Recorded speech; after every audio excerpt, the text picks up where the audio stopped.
తూర్పు గోదావరి జిల్లా రాయవరం మండలం పసలపాడు గ్రామంలో పాండురంగాపురం చిత్రం నటీనటుల ఆడిషన్స్ దర్శకులు షరీఫ్ షేక్ నిర్వహించారు. చింతా సుబ్బరాయుడు ఇంటి ఎదురుగా ఉన్న ప్రాంగణంలో ప్రారంభించిన ఈ ఆడిషన్స్ ఉదయం 10 గంటల నుంచి సాయంత్రం 6 గంటల వరకు జరిగాయి.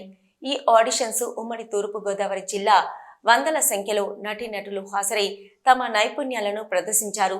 అక్టోబర్ 5వ తేదీ నుంచి ఉభయ గోదావరి జిల్లాల్లో షూటింగ్ ప్రారంభిస్తామని చిత్ర యూనిట్ తెలిపారు. పాండురంగాపురం చిత్రాన్ని భిన్న కథా నేపథ్యంలో పూర్తి సస్పెన్స్ హర్రర్ థ్రిల్లర్ మూవీగా తెర ముందుకు తీసుకొస్తున్నట్లు దర్శకులు షేక్ షరీఫ్ తెలిపారు.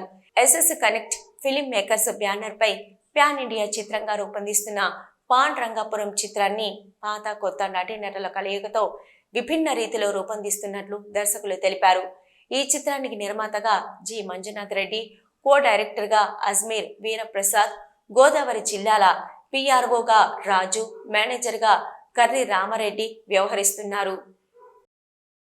అందరికీ నమస్కారం అండి. సో ఈరోజు Pandurangapuram auditions SS film makers ఆధ్వర్యంలో పసలపూడి గ్రామంలో పెట్టడం జరిగింది. సో ఈ పాన్ ఇండియా ఫిలిం వచ్చి 5 లాంగ్వేజెస్లో థియేటర్స్లో రిలీజ్ అవుతుంది అనమాట. సో షూట్స్ మాత్రం అక్టోబర్లో వెళ్తుంది.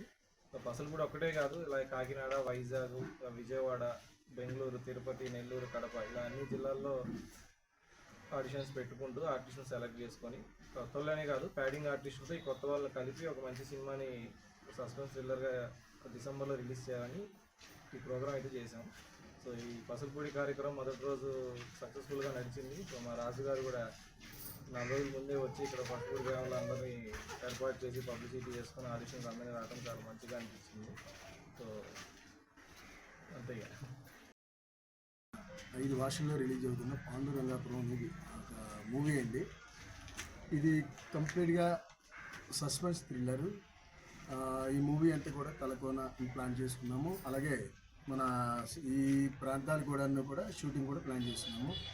ఈ సినిమాలో కొత్త వాళ్ళతో పాటు కొంతమంది ప్యాడింగ్ ఆర్టిస్టులతో మేము ఒక డిజైన్ చేసుకున్నాము. సో ఇదంతా కూడాను ఈ ఆడిషన్స్ అయిపోయిన వెంటనే అక్టోబర్లో ఫస్ట్ వీక్లోనే దీన్ని ప్రారంభించాలని మేము ప్లాన్ చేసుకున్నామండి. సుమారు ఒక 500 మంది వరకు ఈరోజు అటెండ్ అయ్యారండి.